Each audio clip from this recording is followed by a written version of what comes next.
नमस्कार, मैं क्षितिज अरोड़ा और आप सभी का एक बार फिर से बहुत स्वागत है।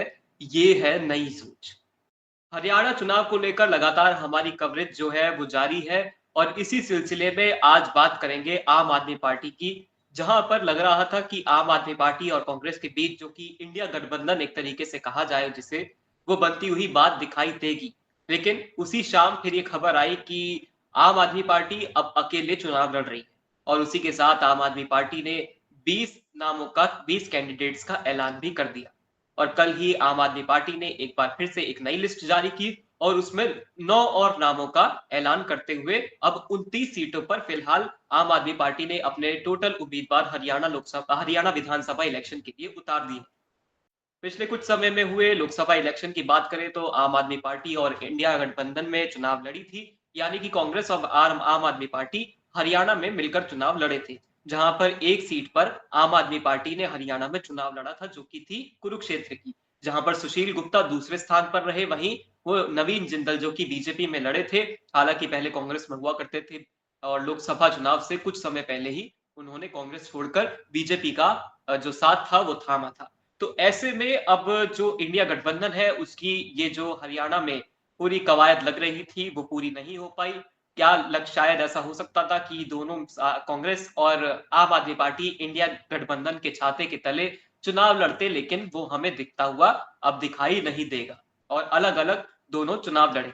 ऐसे में सवाल ये उठता है कि क्या आम आदमी पार्टी कांग्रेस की राह में या फिर और किसी पार्टी की राह में थोड़ी अड़चन पैदा कर सकती है?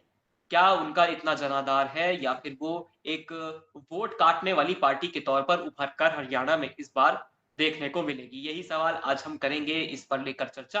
और मेरे साथ है मेरे साथी अनुराग, आपको नजर आ रहे होंगे स्क्रीन पर। अनुराग, आपका बहुत स्वागत है।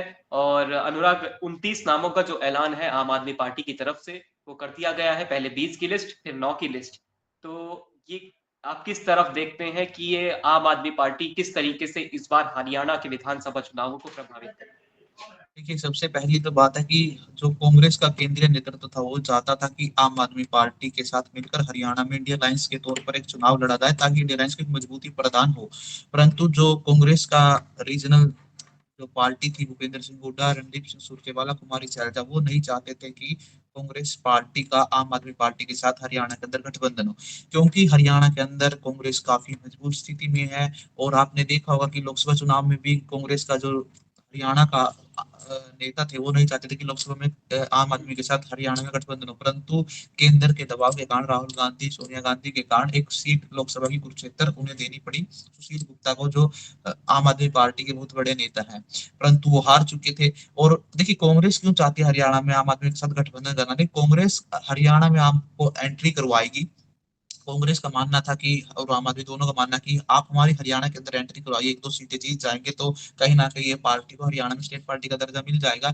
और फिर कांग्रेस को, जो कांग्रेस दिल्ली के अंदर से कहीं ना कहीं समाप्त होती हुई बिल्कुल दिखाई दे रही है, कोई एमएलए नहीं है उनका, पिछले कई चुनावों से लगातार हार का सामना कर रही है, तो कांग्रेस चाह रही कि हम आम आदमी पार्टी के सहारे दिल्ली के अंदर एंट्री करें। परंतु जो हरियाणा का जो कांग्रेस का जो रीजनल लीडरशिप थी, भूपेंद्र हुड्डा, रणदीप सिंह सुरजेवाला, उन्होंने इस चीज को नकार दिया, तो इसी कारण गठबंधन नहीं हो पाया। और दूसरी बात, एक आपने बड़े पत्रकारों से, बड़े राजनेताओं से सब सुना होगा कि वोट काटेगी क्या आम आदमी पार्टी, जो छोटी पार्टी उनको वोट काटेंगे पार्टी बोलते हैं कि ये तो वोट काटने का काम करती है। परंतु देखिए, लोकतंत्र के अंदर सबसे बड़ी खूबसूरती होती है कि जितनी ज्यादा ऑप्शन आपके पास होंगे, जितनी ज्यादा पार्टी आपके पास होगी, तो वो अच्छा। हमारे देश का संविधान हर पार्टी को लड़ने का अधिकार देता है, तो वो तो जिसमें दम होगा वो पास होके निकल जाएगा। मेरा मानना है कि हरियाणा के अंदर आम आदमी पार्टी का कोई जनाधार नहीं है। हरियाणा में आम आदमी पार्टी अकेले चुनाव लड़े या गठबंधन में चुनाव लड़े, उससे कांग्रेस की जीत हार पर कोई फर्क नहीं पड़ेगा। कांग्रेस हरियाणा के अंदर बहुत मजबूत है, आम आदमी पार्टी हरियाणा के अंदर कोई जनाधार नहीं है। देखिए अनुराग, लेकिन एक सवाल ये भी आता है कि जो अरविंद केजरीवाल हैं वो भी हरियाणा से आते हैं। तो ऐसे में क्या जो अरविंद केजरीवाल का फैक्टर है वो क्या हरियाणा में काम करेगा? क्योंकि फिलहाल हम देखें तो अरविंद केजरीवाल फिलहाल जेल में है। भले ही मनीष सिसोदिया, संजय सिंह, ये दोनों अब जेल से बाहर आ चुके हैं, लेकिन फिर भी अनुराग, आपने कहा कि जनाधार उतना आपको अभी फिलहाल नहीं दिखता है हरियाणा में आम आदमी पार्टी का। लेकिन जो कोशिश रहती है आम आदमी पार्टी की, जिस तरीके से अनुराग हम लोग ये ज्यादा देखते हैं कि जहां पर कांग्रेस पहले मजबूत हुआ करती थी, अब वहां पर एक ऑप्शन बनकर आम आदमी पार्टी भी लोगों के सामने उतरती हुई दिखाई देती है। वो हमने पंजाब में भी देखा, जहां लोकसभा के चुनावों में हालांकि कांग्रेस ने ज्यादा सीटें आम आदमी पार्टी से जीती, लेकिन वो विधानसभा के चुनाव में वो आम आदमी पार्टी का जादू जो है वो चलता हुआ दिखाई दिया।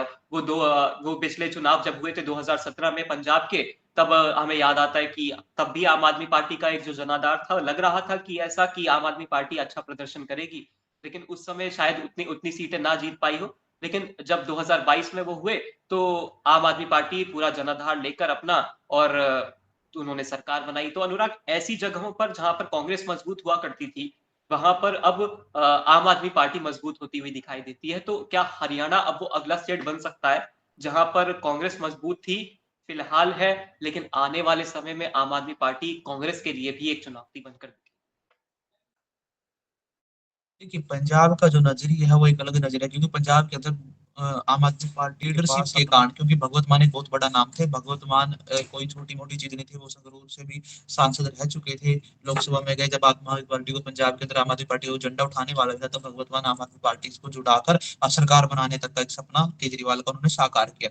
देखिए, हरियाणा के लोग बहुत ही पॉलिटिकली बहुत ज्यादा एक्टिव होते हैं। उनको पता है कि देश प्रदेश की राजनीति में क्या चल रहा है, जो उन्हें लगता है कि वो गलत है। और केजरीवाल हरियाणा के लाल कहने से वोट कौन देगा उन्हें? आप बताइए कि केजरीवाल ने हरियाणा के लिए क्या किया? वो 2015 से दिल्ली को संभाल रहे, उससे पहले भी वो कुछ समय के लिए दिल्ली के मुख्यमंत्री बने, 15 से 24 आ गई, तो उसने हरियाणा के लिए क्या किया? हरियाणा के लोग पागल थोड़ी से वोट देंगे।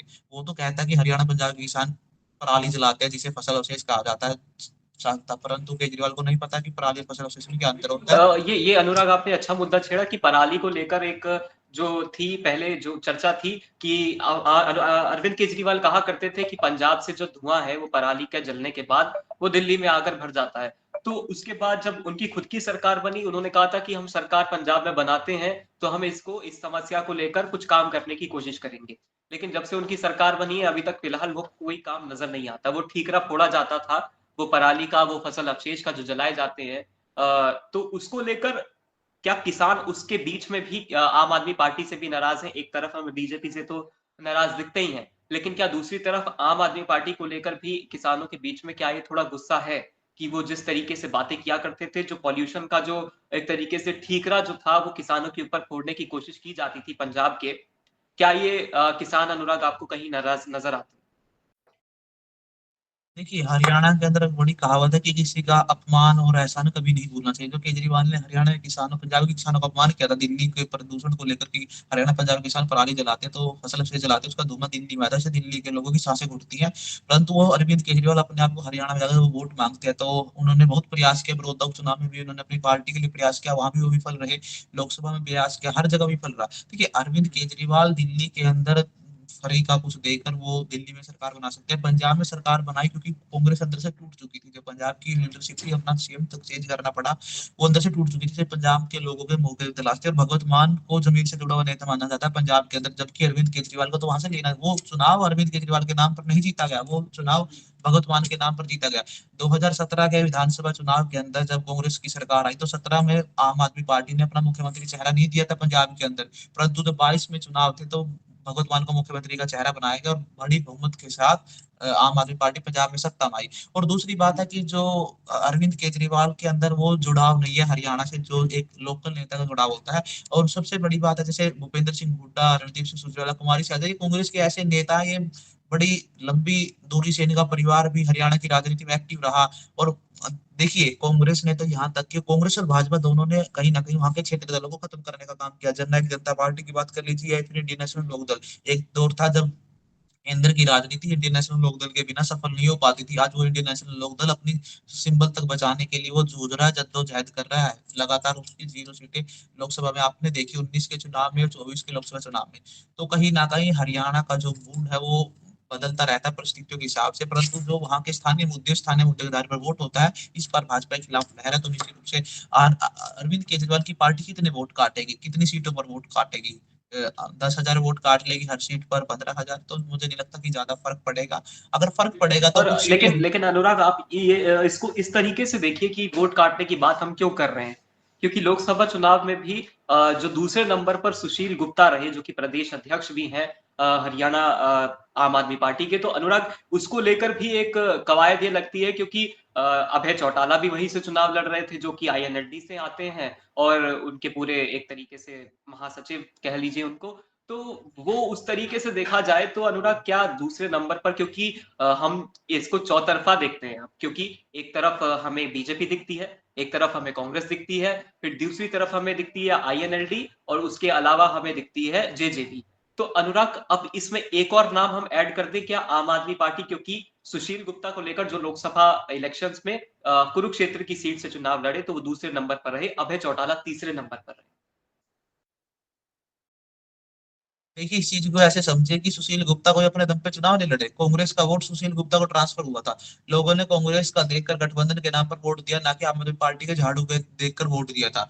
आप देखिए, अगर आम आदमी पार्टी में इतना दम था तो बड़ौदा उपचुनाव में उन्होंने क्या किया, कितने वोटे पड़े बड़ौदा उपचुनाव में। और जहां तक अभय चौटाला की, अभय चौटाला का कंपेयर आम आदमी से नहीं हो सकता, सुशील गुप्ता से नहीं हो सकता, क्योंकि अभय चौटाला के दादा मुख्यमंत्री रह चुके हैं, प्रधानमंत्री रह चुके हैं, उनके पिताजी हरियाणा के 4 बार मुख्यमंत्री रह चुके हैं, उनका एक रसूख का, उनके परिवार का हरियाणा के अंदर एक उनकी छवि है। तो अभय चौटाला तो अगर कहीं से ही पर्चा भर देते हैं तो उसके जो बूथ लेवल तक उनके कार्य करता है, तो कम से कम 50-60 हजार वोट तो वहां से वो ले जाते हैं, हर सीट से कहीं से भी पर्चा भरे। जबकि आम आदमी पार्टी का कैडर इतना मजबूत नहीं है हरियाणा के अंदर, और ना अभय चौटाला की एक छवि आक्रामक की है हरियाणा के अंदर। वो अपनी पार्टी के एकमात्र नेता है, एकमात्र एमएलए हैं विधानसभा, परंतु सबसे ज्यादा जनता के सोचने का काम करते हैं। उनकी भिड़ंत तक हो जाती है जो विधानसभा के स्पीकर के साथ। तो बिल्कुल इंडियन नेशनल लोकदल अभय चौटाला और आम आदमी पार्टी सुशील गुप्ता सिनेरियो बिल्कुल अलग है। मेरा मानना है कि कोई ज्यादा प्रभाव इनके लड़ने ना लड़ने से हरियाणा की कांग्रेस को नहीं होगा कोई नुकसान। महज 2-4 सीटें कम हो जाएगी, परंतु हरियाणा के अंदर कांग्रेस काफी मजबूत परिस्थिति में बार बार कह रहा हूँ। जी, बिल्कुल, हरियाणा के खैर चुनावों की तारीख अब लगातार धीरे-धीरे नज़दीक आती हुई जा रही है। 5 अक्टूबर को हरियाणा में वोटिंग होगी। तो पहले 1 तारीख थी, लेकिन उसके बाद उसे कुछ कारणों की वजह से 5 अक्टूबर कर दिया गया। तो इसको लेकर फिलहाल अभी देखना ये बाकी है कि अभी और हरियाणा की राजनीति में हरियाणा विधानसभा चुनाव से पहले क्या-क्या नए-नए मोड़ देखने को मिलते हैं, क्योंकि हरियाणा का चुनाव इस बार दिलचस्प होता जा रहा है। आप भी इस पर लगातार नज़र बनाए रखिए और नई सोच के साथ जुड़े रहिए। फिलहाल अनुराग, आपका बहुत शुक्रिया और आप सभी का भी जो भी ये वीडियो देख रहे हैं। फिलहाल के लिए इतना ही। नमस्कार, ये है नई सोच।